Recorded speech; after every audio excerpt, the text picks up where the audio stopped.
Minority defence conference मंच पे तशरीफ फरमा तमामी जिम्मेदारान, वक्त 20 मिनट बचा हुआ है 10 बजने में, इसके लिए मैं नाम नहीं लेता हूं, माजरत चाहता हूं तमामी लोगों से। तमामी जिम्मेदारान और मेरे सामने तशरीफ फरमा अहमदनगर, नासिक, धुलिया, नंदुरबार और जलगांव से आए हुए अलग अलग तालुका, अलग अलग देहात, अलग अलग डिस्ट्रिक्ट से आए हुए तमाम ही हमारे मेहमान और तमाम ही मेरे मीडिया के साथी, दोस्तों और साथियों, सबसे पहले मैं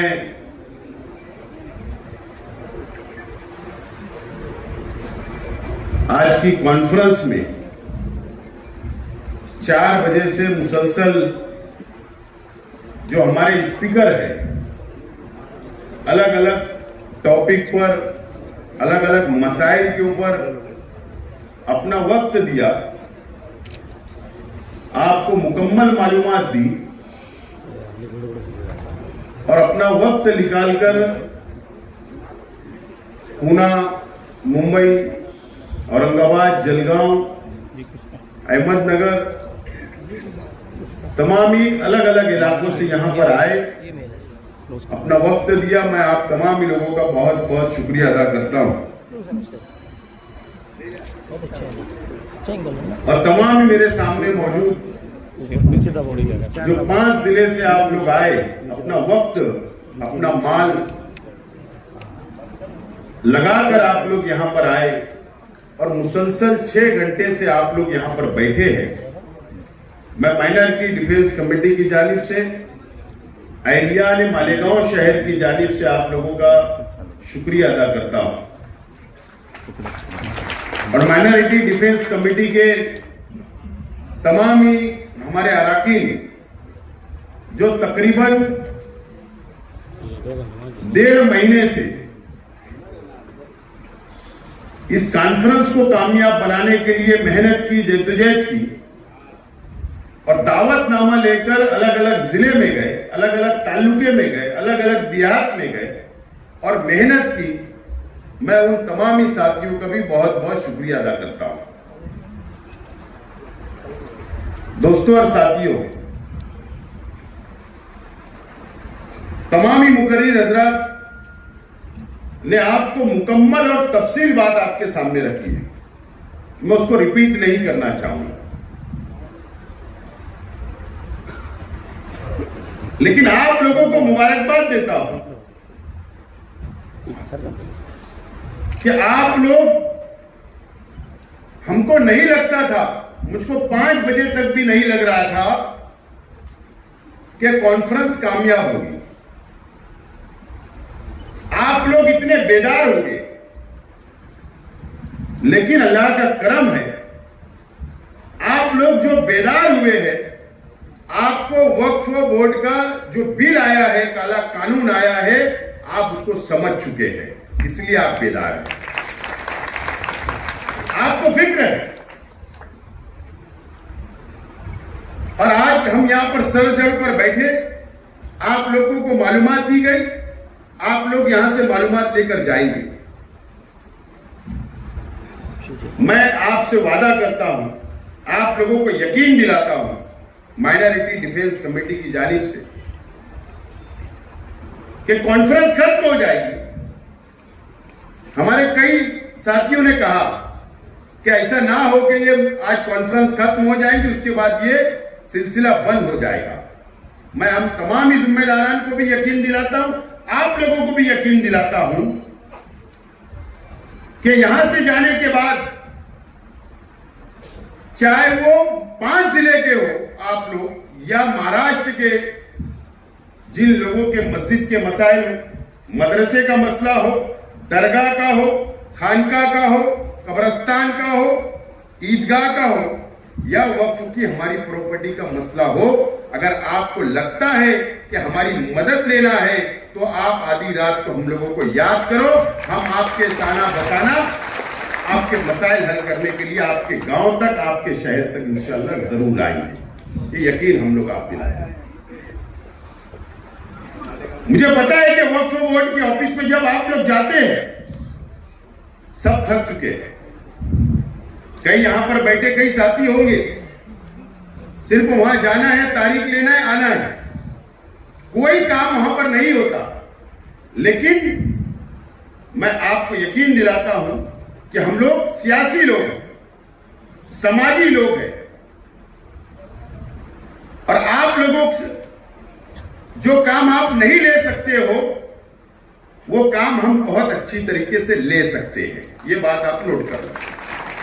जरूरत पड़ने भी तो हमारा काम अगर अंदर के ऑफिस में नहीं हुआ तो हम गेट पे बैठ जाने वाले लोग, हम तो ऐसे लोग। तो आपको यकीन दिलाता हूं कि आप लोग जो भी काम लाएंगे हम आपके साथ आइंदा भी खड़े रहेंगे इंशाअल्लाह। आप लोगों का साथ रहा तो हम लोग ये लड़ाई को आगे तक इंशाअल्लाह लड़ते रहेंगे आप लोगों के लिए, इस बात का मैं यकीन दिलाता हूं। आज मुझको ये मंच मिला, मुझे कुछ चंद बातें बोलना है। आज मैं यहां कोई सियासी हैसियत से नहीं खड़ा हूं। यहां अलग अलग पार्टियों को, अलग अलग विचारधारा को मानने वाले लोग भी मौजूद हैं। लेकिन मैं एक एमएलए रह चुका हूं 5 साल। मेरा अपना तजुर्बा मैं आपके सामने रखना चाहता हूं। मैं 2014 से 2019 तक मैं एमएलए था। उस वक्त भी बीजेपी की सरकार थी और उस वक्त भी मुसलमानों के मसाइल असेंबली के अंदर उठाने का काम मैंने किया। ये महाराष्ट्र जानता है, मेरा शहर जानता है। और उस वक्त की मैं बात बोल रहा हूं कि वक्फ के ताल्लुक से मैंने असेंबली के अंदर सवाल रिकॉर्ड पर मौजूद है। उस वक्त एकनाथ खड़से साहब माइनॉरिटी के मिनिस्टर थे, बीजेपी की हुकूमत थी। कोई भी मुस्लिम एमएलए, कोई भी मुस्लिम मिनिस्टर उस सरकार में नहीं था। उस वक्त मैंने सवाल किया कि महाराष्ट्र के अंदर वक्फ की कितनी प्रॉपर्टी है, कितने एकड़ है। जवाब आया था और एकनाथ खड़से साहब ने असेंबली हाउस के अंदर खड़े रहकर कहा था कि महाराष्ट्र के अंदर तकरीबन अंदाज 1 लाख एकड़ मुसलमानों की है, वक्फ की प्रॉपर्टी है और वो मुसलमानों की प्रॉपर्टी है। ये जवाब माइनॉरिटी मिनिस्टर का उस वक्त था। दूसरा सवाल मेरा था कि अतिक्रमण कितने पे हुआ है। तो दूसरा सवाल का जवाब यह था कि 70,000 एकड़ जमीन के ऊपर अतिक्रमण है इस महाराष्ट्र के अंदर। यह रिकॉर्ड की मैं बात बोल रहा हूं, जो महाराष्ट्र की असेंबली के रिकॉर्ड पर मौजूद है। उसके बाद हमने बहस हुई, हमने कहा यह अतिक्रमण कब निकलेगा। उन्होंने कहा कि हम एक वक्फ बोर्ड को फंड देंगे, अधिकारी देंगे, अतिक्रमण निकालेंगे। बातें तो बहुत होती है लेकिन उस पर अमल नहीं होता, उस पर अमल नहीं होता। माफ करना, मैं कुछ बातें बोलूंगा, हो सकता है किसी को बुरा लगे तो मैं माफी चाहता हूं, लेकिन सच्चाई है। ये पिछले 5 साल जो हुकूमत थी, अलग अलग पार्टियों ने हुकूमतें की, मैंने महाराष्ट्र वक्फ बोर्ड ऑफिस के अंदर माहिती अधिकार लगाया, मैंने खुद। और बाबा सिद्दीकी साहब, अल्लाह उनको जन्नत नसीब करे, उन्होंने भी आदमी लगाकर लगाया। हमारी बातचीत हुई मुंबई में और हमने सवाल पूछा, माहिती अधिकार लगाया कि इन 5 सालों के अंदर महाराष्ट्र वक्फ बोर्ड ने कितने ठहराव मंजूर किए, कितनी तजवीज मंजूर किए, कितनी जमीनें छोड़ी है, और कितनी जमीनें नहीं छोड़ी है? आज तक कोई जवाब नहीं आया। आज तक माइती अधिकार का जवाब नहीं आता। लेकिन मुंबई के एक बड़े उद्योगपति को, मशहूर उद्योगपति को जमीन छोड़ दी जाती है, ऐसी तजवीज पास कर दी जाती है। सवाल यह है, कायदा तो अभी बना, मरकजी हुकूमत ने कानून तो अभी बनाई, लेकिन उस वक्त वक्फ बोर्ड था, कायदा नहीं बना था। मिनिस्टर मुसलमान, वक्फ बोर्ड चेयरमैन मुसलमान, वक्फ बोर्ड सीओ मुसलमान, वक्फ बोर्ड के तमाम ही मेंबरान मुसलमान, एमपी भी मुसलमान मेंबरान रहते हैं, एमएलए भी रहते हैं, और अलग अलग कैटेगरी के भी, कोई हिंदू नहीं। फिर क्या वजह है कि उस वक्त भी एक उद्योगपति को करोड़ों की जमीन छोड़ दी गई मुसलमानों की, और ना जाने महाराष्ट्र के अंदर ऐसी कितनी जमीनें तजवीज पास करके छोड़ दी गई। कोई सवाल करने वाला नहीं है, और अगर कोई सवाल करता भी है, मालूमात मांगता भी है, तो उसको जवाब नहीं मिलता। मैं आज कुछ देर के लिए, मैं सियासी नहीं हूं, बहैसियत एक मुसलमान, आप भी सोचिए कि हर पार्टी उस वक्त की बॉडी में, महाराष्ट्र की ऐसी कोई भी पार्टी बची हुई नहीं थी जिनका वक्फ बोर्ड के अंदर मेंबर नहीं था। वक्फ बोर्ड के अंदर मेंबर नहीं था, ऐसा नहीं था। हर पार्टी के मेंबर, हर पार्टी के चेयरमैन, अपोजिशन का भी और रूलिंग का भी, एक हम्माम में सब नंगे थे। उसके बावजूद भी तजवीज पास हो जाती और मुसलमानों को धोखा मिलता। और ठीक है, स्टेज लगते तो अलग अलग बातें होती, दुआएं दी जाती मुसलमानों की, एक अलग बात है, लेकिन मुसलमानों को धोखे में रखा जाता है। मैं सिर्फ आपको ये बैकग्राउंड समझाने की कोशिश कर रहा हूं कि हमको धोखे में नहीं आना है। अब तो कायदा बदल गया, कायदा बदल गया। आज हम ये सर जोड़कर बैठे किसके लिए? इसीलिए कि मरकजी हुकूमत ने नया कानून बना दी वक्फ बोर्ड का, इसीलिए बैठे ना।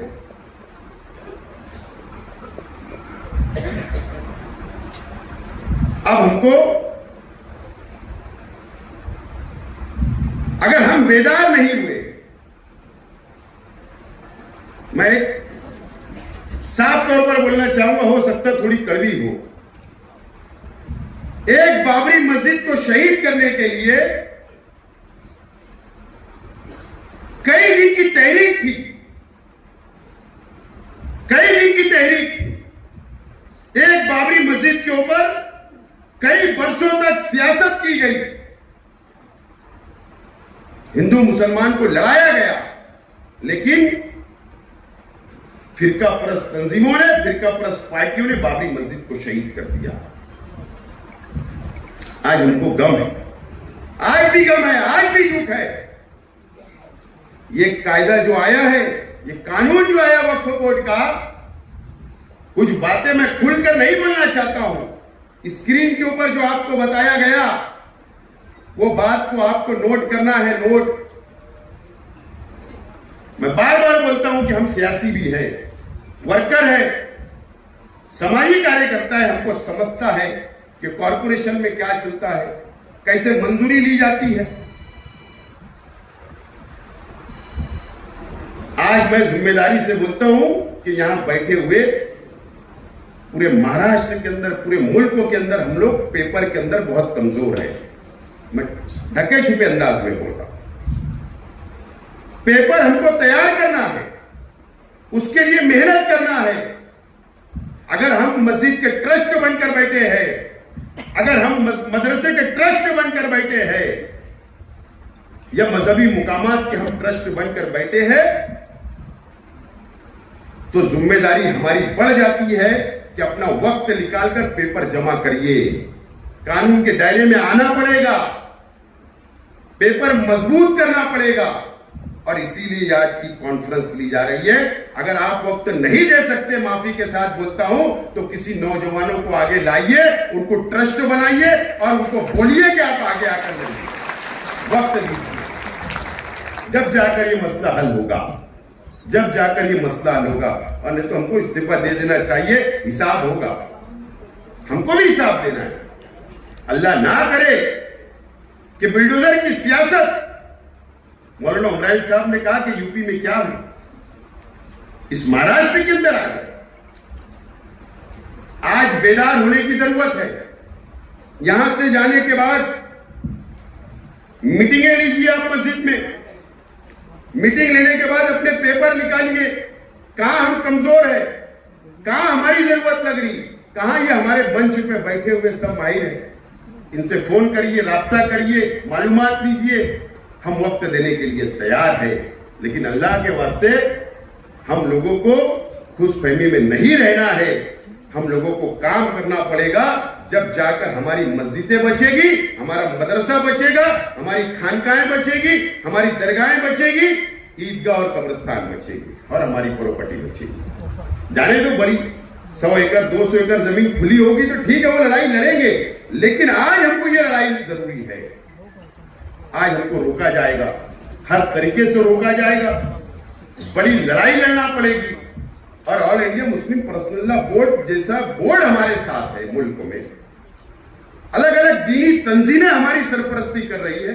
हम तो छोटे से गांव के वर्कर है, जो है हमने सोचा कि आप लोगों को जोड़े और आप लोगों को सलाह मशवरा करे और कोई रास्ता हम निकालें। सरपरस्त तो बैठे हमारी सरपरस्ती करने के लिए। मैं आपसे गुजारिश करता हूं कि इसके ऊपर आप अमल करें। ये वक्फ बोर्ड की बात हुई, उसके बाद आपके शहर के अंदर फसादात हो, आपके शहर के अंदर लाउड स्पीकर अजान का मामला आता है। सुप्रीम कोर्ट की क्या गाइडलाइन है, कैसे एप्लीकेशन करना है, कैसे म्युनिसिपल काउंसिल, नगर पालिका, महानगर पालिका, नगर परिषद, ग्राम पंचायत, जिला परिषद, पंचायत समिति, लोकल बॉडीज के कैसे परमिशन हासिल करना, टाउन प्लानिंग के कैसे परमिशन हासिल करना।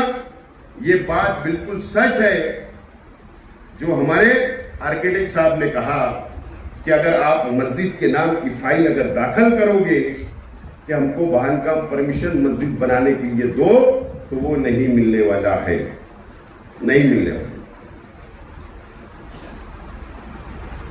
2004 के बाद 4 से लेकर 14 तक एक जीआर निकला होम डिपार्टमेंट में, मस्जिद, मदरसा, ईदगाह या अलग अलग धार्मिक स्थल, अलग अलग समाज के लोगों का अगर परमिशन उस नाम से मस्जिद मंदिर के नाम से चाहिए तो हुकूमत महाराष्ट्र गृह डिपार्टमेंट की मंजूरी जरूरी है। और उसकी प्रोसीजर इतनी हार्ड है कि गली से लेकर मुंबई तक फाइल दौड़ाना है, कलेक्टर वाया विभागीय आयुक्त, तो बहुत बड़ा प्रोसीजर है। और वो मंजूरी देंगे तो ही नगर पालिका रिटर्न प्रपोजल आएगा और रिटर्न उसके बाद ही मंजूरी मिलेगी। तो आप बताइए, आप खुद सोचिए कि नहीं मिल पाएगा तो इसके लिए क्या हिकमत अमली हो सकती, वो भी हम लोगों को सोचना है, समझना है। और आपके शहर के जो भी मसाइल है उसके लिए भी माइनॉरिटी डिफेंस कमेटी को जब भी आप आवाज देंगे, हम सियासत से ऊपर उठकर आप लोगों के काम करने के लिए तैयार हैं। दोस्तों और साथियों,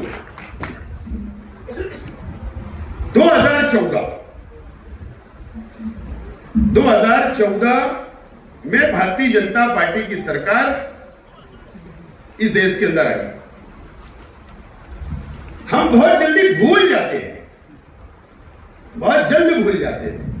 क्या हुआ 2014 के बाद से, क्या क्या हुआ इस देश के अंदर, ये आप लोग समझ लीजिए।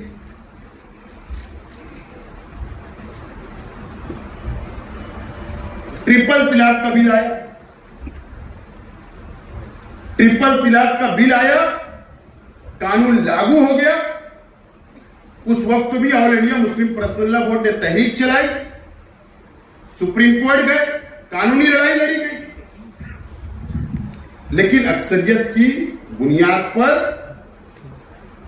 ट्रिपल तलाक का कानून लागू हो गया।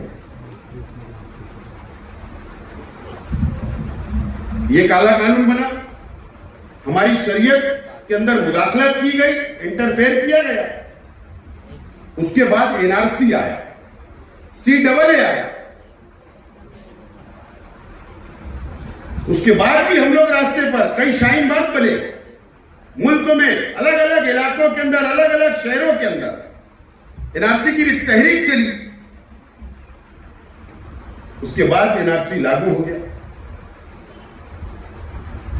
उसके बाद ही हम लोगों ने घबराकर जज्बात में सियासी लोगों से कांटेक्ट नहीं करते हुए एजेंट मार्फत पूरे मुल्क के अंदर या मालेगांव हो, जन्म दाखला जरूरी है, जन्म दाखला जरूरी है बनाना शुरू कर दिया।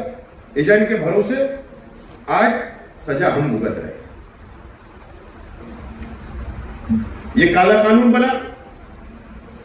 अभी वक्फ बोर्ड का बिल आ गया, ये काला कानून बना। सामान्य नागरिक आया, उसका ड्रॉप वगैरह तैयार हुआ, बाद में कुछ पेंडिंग चल रहा है। वक्त वक्त के ऊपर धमकियां मिलती है हमको केंद्र सरकार से, क्या हाल में लागू करेंगे, ये कायदा आया आ जाएगा। और मैं आज ये तमाम जिम्मेदारान की मौजूदगी में, इस मीडिया की मौजूदगी में आप लोगों से मैं गुजारिश करना चाहता हूं, हमने हर काले कानून से लड़ा और लड़ते रहेंगे।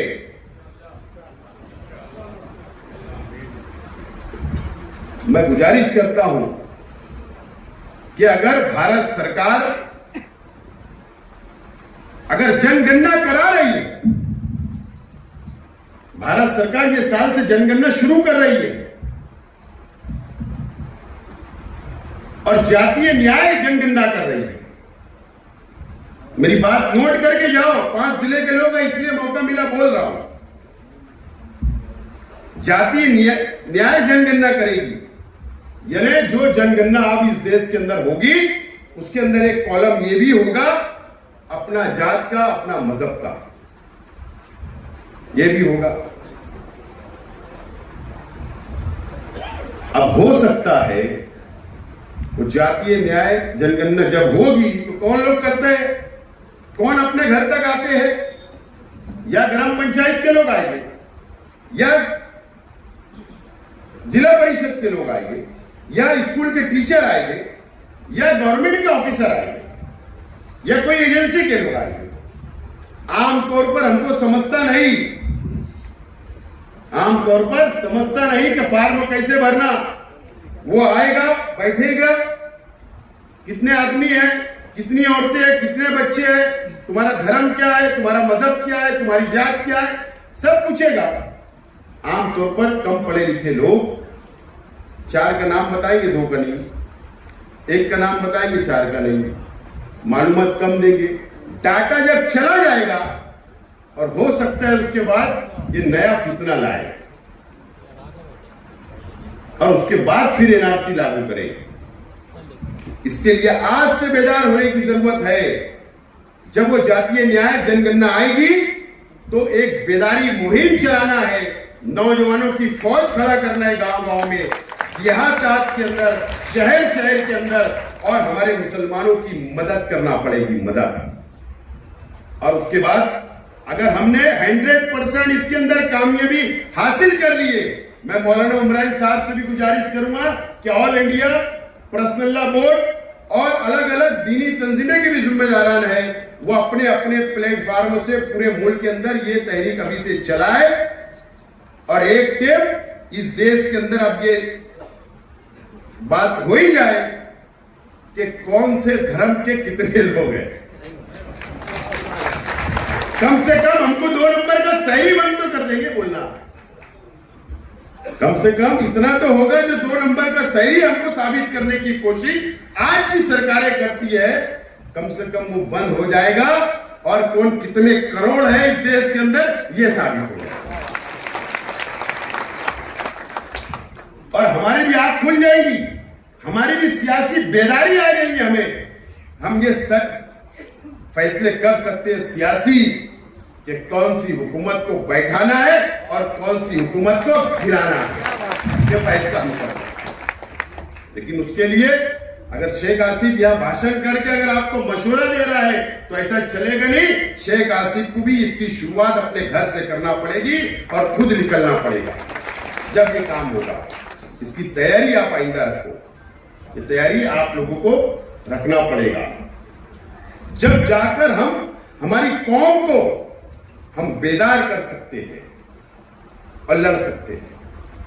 और हम तो मालेगांव शहर के अंदर रहते हैं, रोज एक नई मुसीबत हमारे शहर पर आती है, मुसलमानों पे आती है। हमको तो आदत हो गई है, हमको आदत हो गई है। लेकिन 5 जिला, छोटे छोटे देहात, छोटे छोटे गांव, डरना नहीं है किसी से, मायूस होने की जरूरत नहीं। ये बीजेपी और आरएसएस हमारा कुछ कर नहीं पाएगी, कुछ नहीं कर पाएगी। मैं बोल रहा हूं फिरका परस्त हुकूमतें भी नहीं कर पाएगी। सिर्फ हमको कानून का सहारा लेकर चलना है। एक लीगल सेल मजबूत अगर हमने कर लिया तो हम हर लड़ाई से कानून के दायरे के अंदर रहकर ये बीजेपी और आरएसएस से लड़ सकते हैं। मैं जिम्मेदारी से आपको ये बात बोल रहा हूं, हमको तजुर्बा है। और सब ये बीजेपी और आरएसएस की बात सब हिंदू भाई मान लेते, ऐसा नहीं है। अगर आज भी आप वोट परसेंटेज देखेंगे इस देश के अंदर पार्लियामेंट का, तो अपोजिशन को उनसे ज्यादा वोट मिली है। किसने दिया? अरे हमारे हिंदू, मुस्लिम, सिख, ईसाई सब ने दिया। उनसे इत्तेफाक नहीं है, उनकी विचारधारा से इत्तेफाक नहीं है, ना आरएसएस की, ना बीजेपी से, ना फिरका परस्त तंजीमों की। इस मुल्क के अंदर आज भी सेकुलर जहन रखने वालों की करोड़ों के अंदर तादाद है, वो ज्यादा है। बस भाईचारा बनाओ अपने गांव के अंदर, अपने शहर के अंदर हिंदू मुस्लिम का भाईचारा बनाओ। छोटे छोटे प्रोग्राम लो, उनको अपनी खुशी के अंदर शामिल करो, हम उनकी खुशी के अंदर शामिल करो। ये बीजेपी और ये आरएसएस, बस इनकी उल्टी गिनती शुरू हो जाएगी उस दिन, कुछ दिन शुरू हो जाएगी। इस तरीके से हमको ये लड़ाई को लड़ना पड़ेगा, जब जाकर हम लोग कामयाब होंगे। ये लड़ाई अब हमको लड़ना है।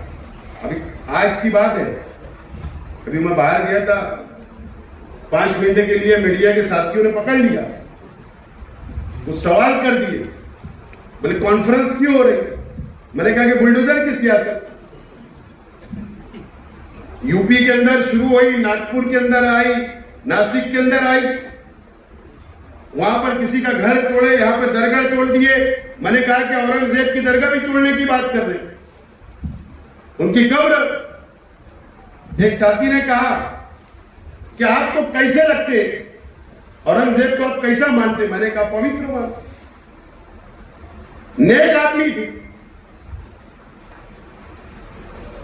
मैं अंदर नहीं आया, मराठी चैनल के ऊपर हेडलाइन शुरू हो गई।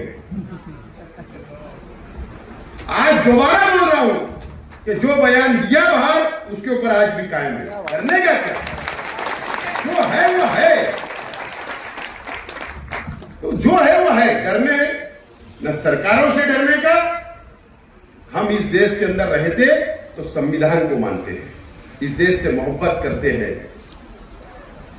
और करते रहेंगे, इसके अंदर कोई नहीं। देखो हिंदुस्तान का झंडा सबसे ऊपर लगा है, कितनी मोहब्बत करते हैं, करते नहीं, वो एक हिंदुस्तान का झंडा। बताओ तो आरएसएस के हेडक्वार्टर पे लगा है क्या? आरएसएस के हेडक्वार्टर पे हिंदुस्तान का झंडा है क्या? नहीं है। तो हम सच्चे हमदर्द, सच्चा मोहब्बत करने वाले इस देश से कोई है तो मुसलमान है। तो किसी से डरना नहीं है, हम आपके साथ हैं। आप आवाज दो, हम आपके साथ लड़ने के लिए, कानूनी लड़ाई लड़ने के लिए तैयार है। इसीलिए आज की कॉन्फ्रेंस बुलाई गई और ये तमाम ही साथियों ने इतनी नेक हमको मशवरे दिए। आप भूले ना, इनके नंबर ले लो, हमारे नंबर ले लो। हो सकता मैं बिजी इंसान हूं, तो मेरे साथियों का लेकर जाओ, आपके पास जो दावत देने आए थे उनका लेकर जाइए। अब जाकर उनके नंबर वगैरह लीजिए, जब भी याद करेंगे हम लड़ेंगे, करेंगे, चाहे वक्फ बोर्ड ऑफिस चलना पड़े, ट्रिब्यूनल के अंदर चलना पड़े, या हम लोगों को महसूल कलेक्टर के पास चलना पड़े, या कॉर्पोरेशन में चलना पड़े, गवर्नमेंट तक, हर लड़ाई लड़ने के लिए हम आपके साथ हैं। ये लड़ाई सियासत से हटकर एक कौम के लिए, मिल्लत के लिए लड़ना है और इंशाअल्लाह हम लोग लड़ेंगे और जीतेंगे। आप लोग आए, आप लोगों का मैं बहुत बहुत शुक्रिया अदा करता हूं, इस उम्मीद के साथ कि जब भी हम कौम के लिए, मिल्लत के लिए आप लोगों को आवाज देंगे, आप लोग हाजिर हैं। बहुत बहुत शुक्रिया। खुदा हाफिज।